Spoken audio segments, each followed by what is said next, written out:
అందరికీ నమస్తే అండి. ముందుగా మన ప్రియతమ గురువు అయినటువంటి బ్రహ్మర్షి పితామహ పత్రిజీ మరియు స్వర్ణమాలమ్మ పాదాలకి ప్రణామాలు చేస్తూ ఈరోజు మనం పిఎంసి డెవలప్మెంట్ గురించి ఇక్కడ సమావేశమయ్యాము.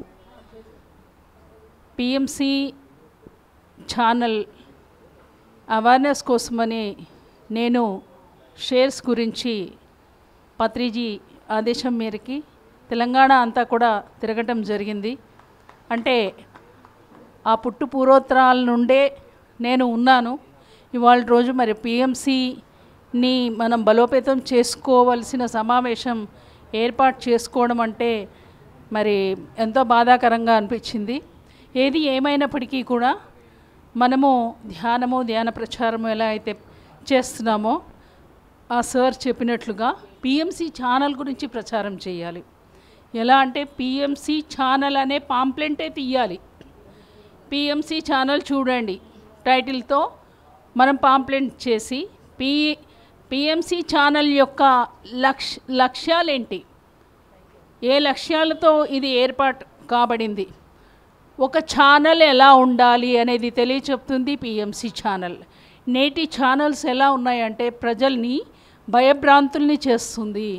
ముఖ్యంగా ఆడపిల్లలు బయటికి వెళ్ళాలంటే భయపడే పరిస్థితి కల్పిస్తుంది. మరి ఒక వ్యక్తిత్వ వికాసము పిల్లల్లో జరగాలి అంటే అందుకు పిఎంసి ఛానల్ ఒక్కటే అని ఈ రకంగా మనం వేరే ఛానల్స్ని నెగిటివ్గా చెప్పకుండా మనం పిఎంసి ఛానల్ ద్వారా మన యొక్క సంస్కృతి, మన యొక్క సంప్రదాయం మళ్ళీ ఎలా పునరావృతం చేస్తుంది పిఎంసి ఛానల్, ఇలా మన యొక్క పిఎంసి ఛానల్ యొక్క లక్ష్యాల్ని తెలుపుతూ పాంప్లెంట్ చెయ్యాలి.